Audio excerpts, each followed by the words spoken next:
بسم اللہ الرحمن الرحیم۔ آج کی ویڈیو چہاردہ معصومین میں سے دوسری معصوم جناب فاطمۃ الزہرا سلام اللہ علیہا کے بارے میں ہے۔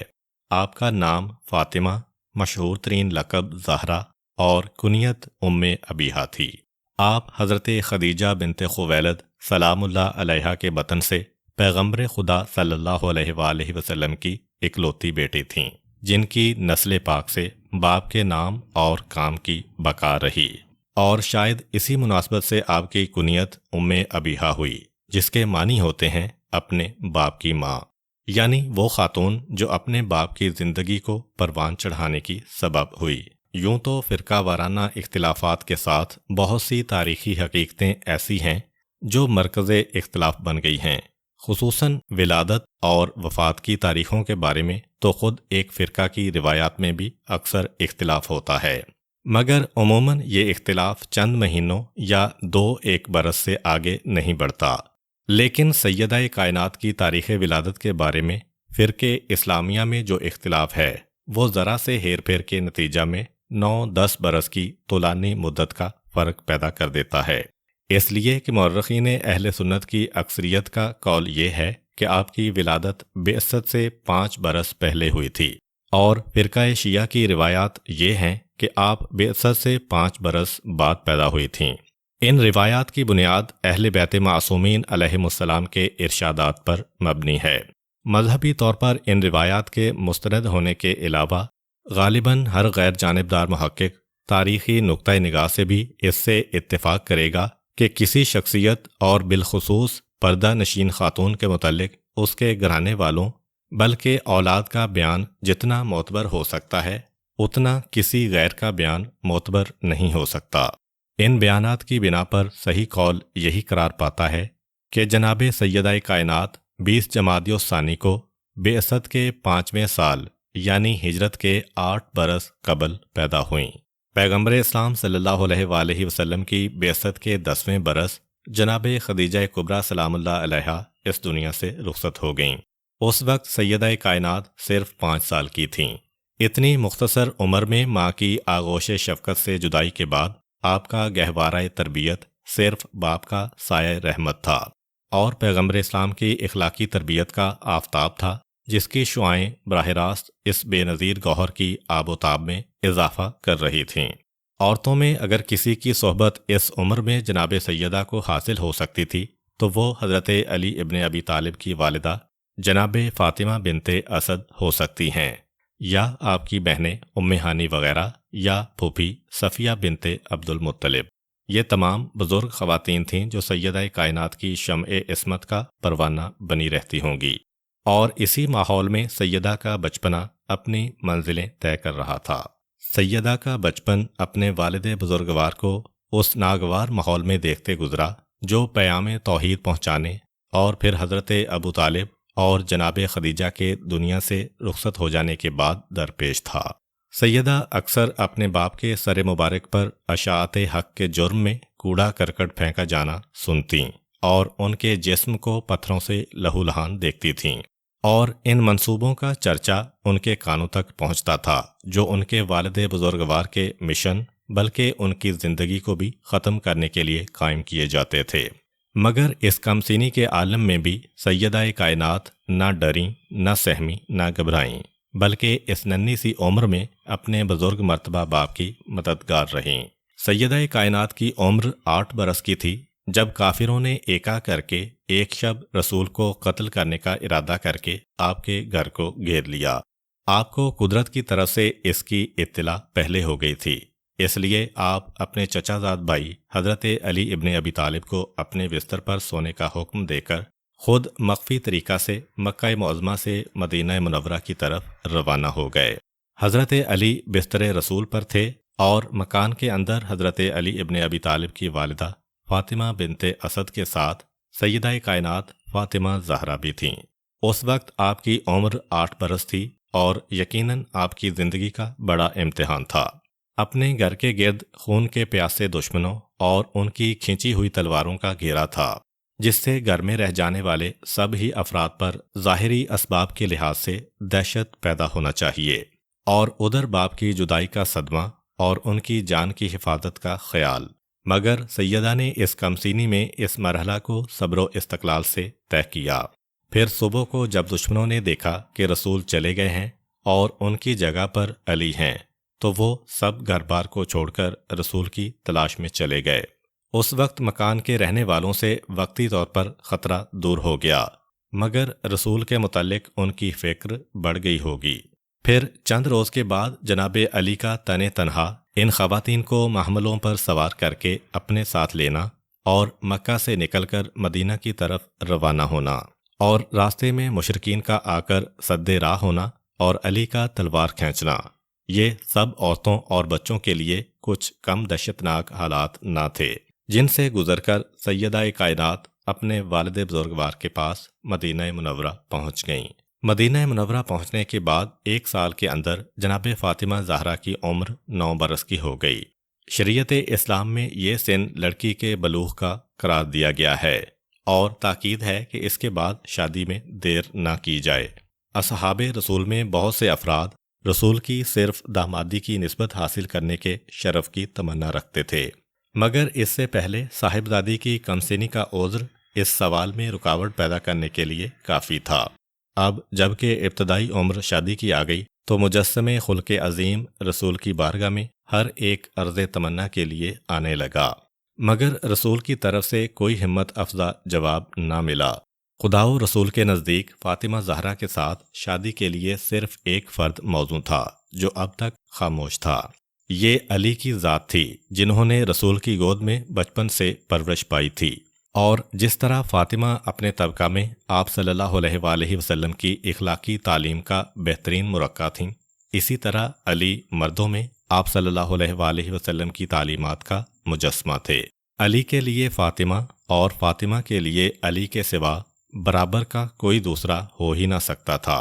مگر علی رسول سے خواستگاری کرتے ہوئے شرم محسوس کرتے تھے، اور رسول کو خود سے اس بارے میں کسی ارشاد کا کوئی موقع ہی نہ تھا۔ جب ہر ایک اظہار تمنا کرنے والے کی خواہش ٹھکرا دی گئی تو انہی میں سے کچھ نے حضرت علی ابن ابی طالب سے تحریک کی کہ آپ بھی رسول کی خدمت میں جا کر فاطمہ کی خواستگاری کریں۔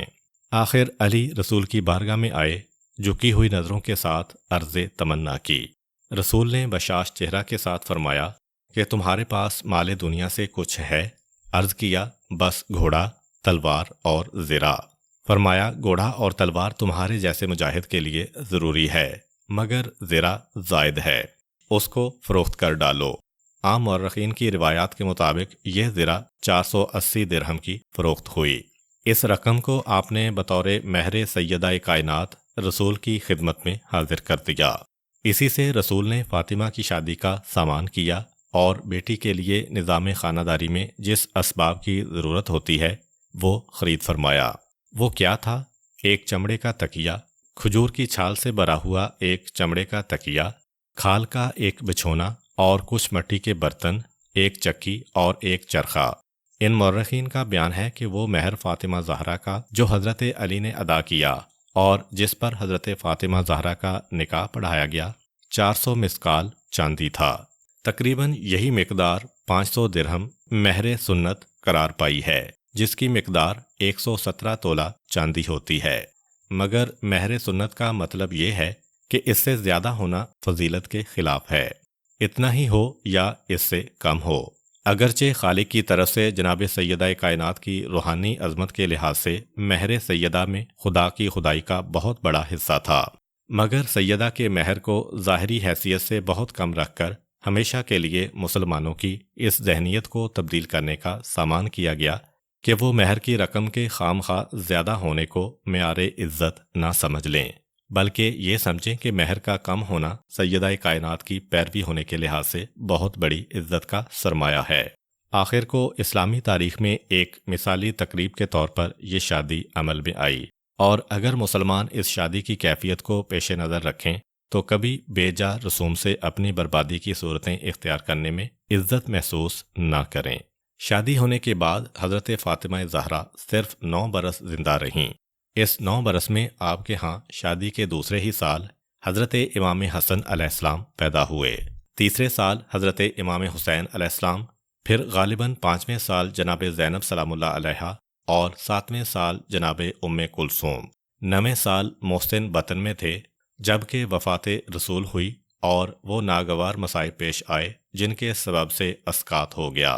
اور حضرت سیدہ بھی جانبر نہ ہو سکیں۔ وفات کے وقت 2 صاحبزادے حسن اور حسین علیہم السلام موجود تھے جو امام خلق ہوئے، اور 2 صاحبزادیاں زینب و ام کلثوم تھیں جو اپنے اوصاف کے لحاظ سے طبقہ خواتین میں اپنی ماں کی سچی جانشین ثابت ہوئیں۔ سیدہ کائنات شکل و شمائل، گفتار و رفتار اور حسن بیان ہر بات میں رسول سے انتہائی مشابہ اور خصوصیت کے ساتھ سچائی اور امانت داری میں اپنے والد بزرگوار کی مکمل تصویر تھیں۔ آپ نے اپنی مختصر زندگی میں نسوانی زندگی کے ہر شعبہ میں اپنی بلند سیرت کے وہ نمایاں نقوش چھوڑے ہیں جو ہمیشہ ہمیشہ اس طبقہ کی رہنمائی کے لیے کافی ہیں۔ فاطمہ زہرا نے شادی کے بعد سے تمام گھر کا کام اپنے ہاتھ سے کرنا شروع کیا، جھاڑو دینا، کھانا پکانا، چرخہ چلانا، چکی پیسنا اور بچوں کی تربیت کرنا، یہ سب کام اور ایک اکیلی سیدہ،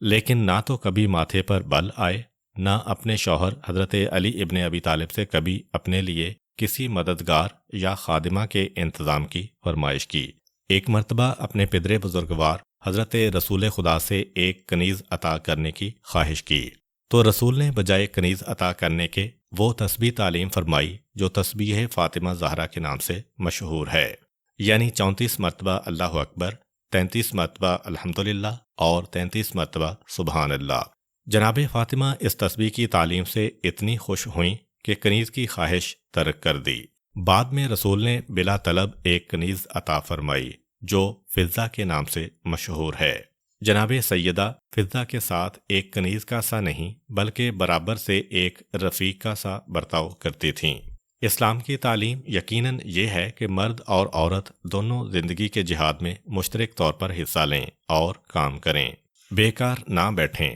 مگر ان دونوں میں جنس کے اختلاف کے لحاظ سے تقسیم عمل ہے۔ اس تقسیم کار کو علی اور فاطمہ نے مکمل طریقہ پر دنیا کے سامنے پیش کر دیا۔ گھر سے باہر کے تمام کام، پانی بھرنا، آب کشی کرنا، باغوں میں پانی دینا اور اپنی قوت بازو سے اپنے اور اپنے گھر والوں کی بسر زندگی کا سامان کرنا، یہ علی کے ذمہ تھے، اور گھر کے اندر کے تمام کام جناب فاطمہ زہرا انجام دیتی تھیں۔ یہ ضروری نہیں کہ آج بھی کاموں کی شکل وہی رہے جو پہلے تھی، بلکہ زمانے کی ضرورتوں کے لحاظ سے ان میں فرق ہو سکتا ہے، مگر اس روح کو جو گھر کے اندر اور باہر کی زندگی کے تفرقہ کے ساتھ قائم ہے، محفوظ رکھا جانا ہر حال میں ضروری ہے۔ عام طور سے خواتین کی طبیعت اسباب زیب و زینت کی طرف خاص رغبت رکھتی ہے، اس کے سبب سے اکثر مردوں کو پریشانی اٹھانا پڑتی ہے، اور بسا اوقات آمد و خرچ کے توازن میں فرق کی ذمہ دار یہی آرائش پسندی ہوتی ہے جس سے اقتصادی تباہی آتی ہے۔ سیدہ کائنات نے ہمیشہ اپنی زندگی کو مسلمانوں کے غریب گھرانوں کی عورتوں کے لیے بہترین نمونہ کی حیثیت سے پیش کیا،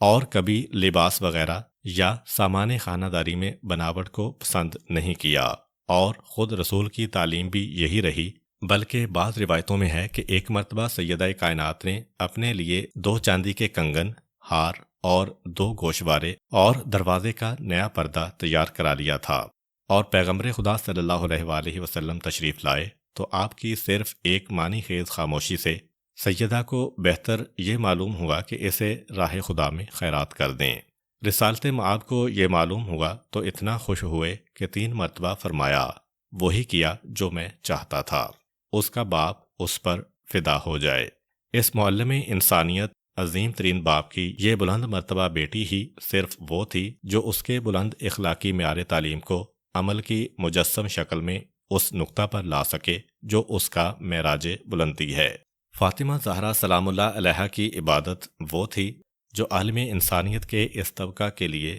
جاویدانی مثال ہے۔ عبادت بظاہر مخلوق اور خالق کے درمیان کی انفرادی چیز ہے، اس لیے زیادہ تر عبادت کرنے والے ایسے ہوں گے جو شاید اپنے مال بلکہ غذا میں بھی دوسروں کو اپنے اوپر مقدم کر سکتے ہوں، مگر اللہ کی بارگاہ میں تو خود غرضی ہی نظر آتی ہے، لیکن آل رسول اس سے مستثنیٰ ہیں۔ وہ خالق کی بارگاہ میں بھی کھڑے ہوتے تھے تو دوسری مخلوق کا درد اپنے دل میں لیے ہوئے۔ چنانچہ حضرت سیدہ کائنات کے متعلق شہزادہ امام حسن علیہ السلام کا بیان ہے کہ سیدہ کائنات نے رات بھر محراب عبادت میں کھڑے ہو کر نماز پڑھی اور مومنین و مومنات کے لیے بہت دعا کی، مگر اپنے لیے کوئی دعا نہ مانگی۔ اس کے بعد میں نے آپ سے ذکر کیا تو فرمایا کہ پڑوسی کا خیال گھر کی دیکھ بھال سے مقدم ہے۔ سیدہ کائنات نہ صرف اپنی سیرت زندگی بلکہ اقوال سے بھی خواتین کے لیے پردہ کی اہمیت پر بہت زور دیتی تھیں۔ آپ کا مکان مسجد رسول سے بالکل متصل تھا، لیکن آپ برقع و چادر میں نہا ہو کر بھی اپنے والد بزرگوار کے پیچھے نماز جماعت میں شرکت یا آپ کی واعظ و نصیحت سننے کے لیے مسجد میں تشریف نہیں لائیں، بلکہ اپنے فرزند امام حسن سے جب وہ مسجد سے واپس جاتے تھے اکثر رسول کے خطبہ کے مضامین سن لیا کرتی تھیں۔ ایک مرتبہ پیغمبر نے منبر پر یہ سوال پیش کر دیا کہ عورت کے لیے سب سے بہتر کیا چیز ہے؟ یہ بات سیدہ تک پہنچی تو آپ نے جواب دیا کہ عورت کے لیے سب سے بہتر بات یہ ہے کہ نہ اس کی نظر کسی غیر مرد پر پڑے اور نہ کسی غیر مرد کی نظر اس پر پڑے۔ رسول کے سامنے یہ جواب پیش ہوا تو آپ نے فرمایا،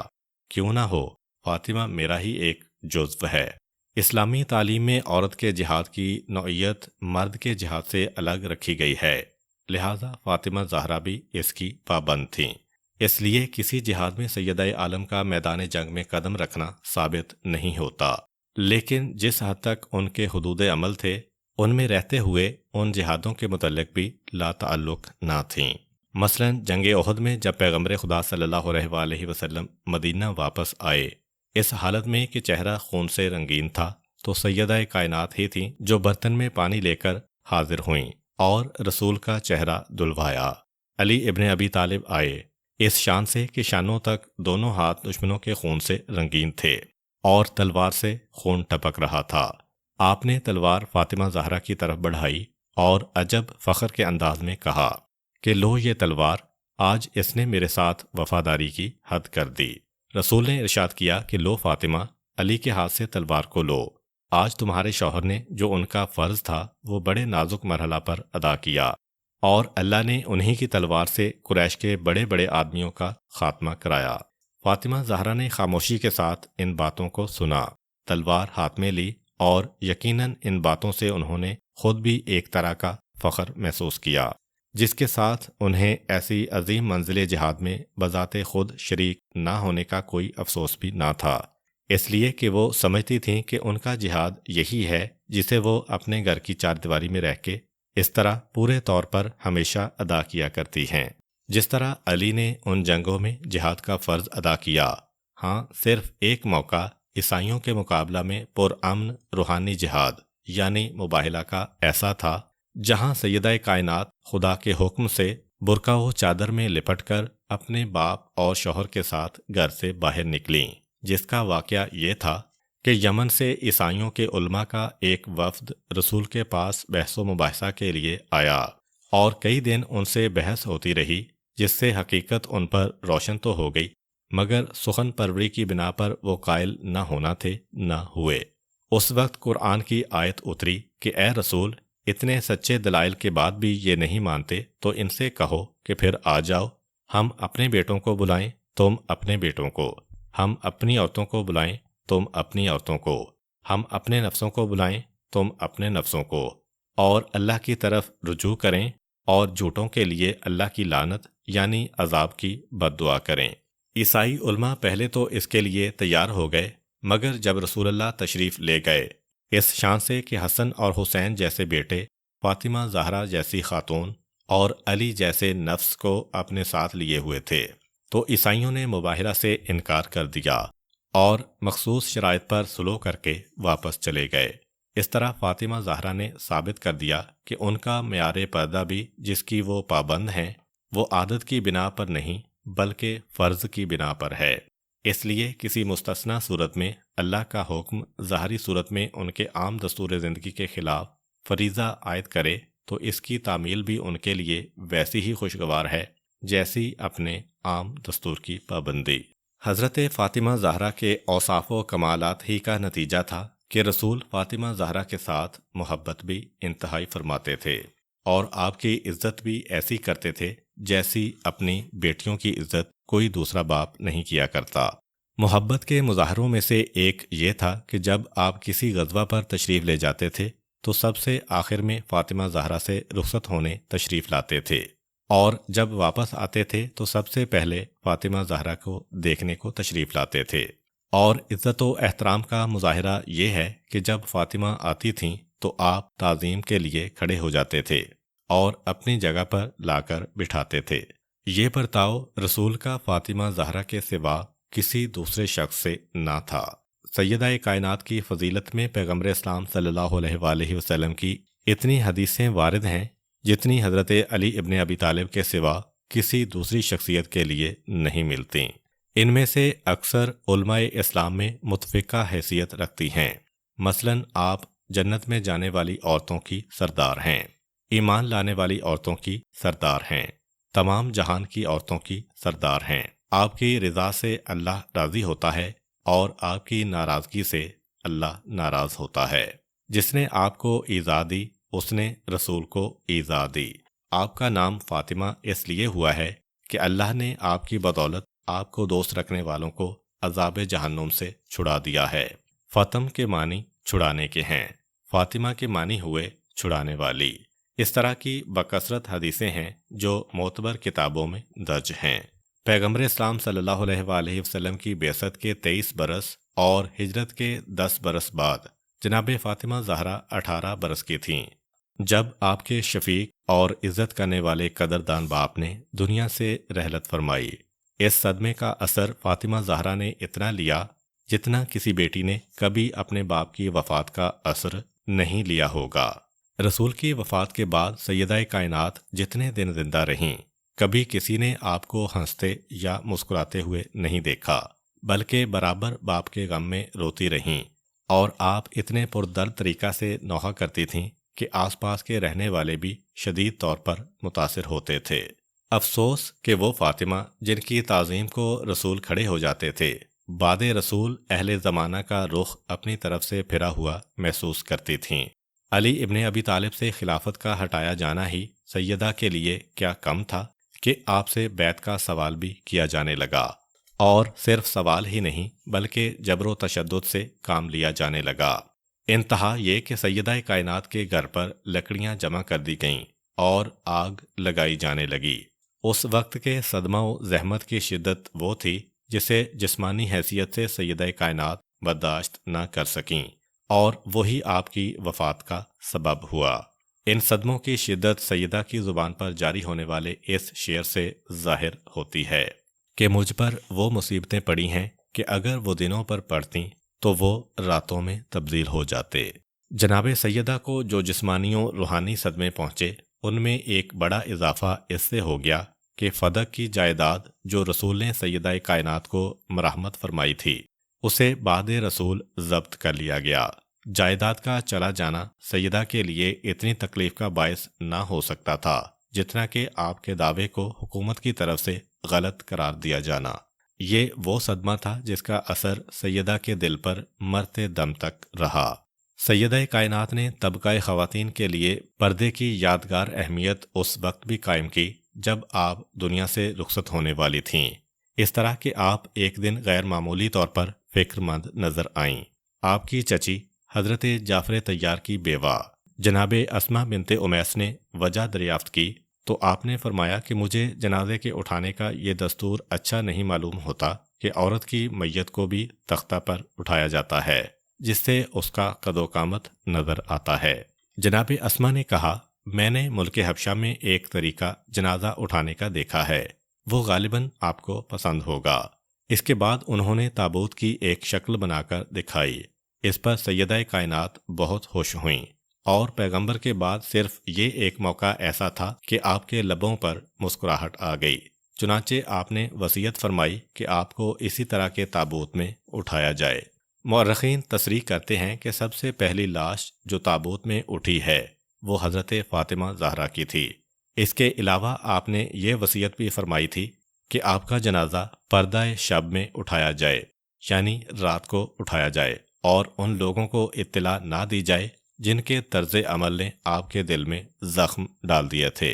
اور جن سے انتہائی ناراضگی کے عالم میں آپ دنیا سے رخصت ہوئیں۔ آخر سیدہ کائنات سلام اللہ علیہا نے اپنے والد بزرگوار رسول خدا صلی اللہ علیہ وآلہ وسلم کی وفات کے 3 مہینے بعد 3 جمادی الثانی 11 ہجری میں وفات پائی۔ آپ کی وصیت کے مطابق آپ کا جنازہ رات کو اٹھایا گیا۔ حضرت علی ابن ابی طالب علیہ السلام نے تجہیز و تکفین کا انتظام کیا۔ صرف بنی ہاشم اور سلمان، مقداد اور عمار جیسے مخلصین کے ساتھ نماز جنازہ ادا کی اور خاموشی کے ساتھ دفن کر دیا۔ آپ کے دفن کی اطلاع بھی عام طور سے لوگوں کو نہیں ہوئی، جس کی بنا پر یہ اختلاف رہ گیا کہ آپ جنت البقیع میں دفن ہیں یا اپنے ہی مکان میں، جو بعد میں مسجد رسول کا جزو بن گیا۔ جنت البقیع میں جو آپ کا روضہ تھا وہ بھی باقی نہیں رہا، بلکہ 8 شوال 1344 ہجری کو ابن سعود نے دوسرے مقابر اہل بیت علیہم السلام کے ساتھ اسے بھی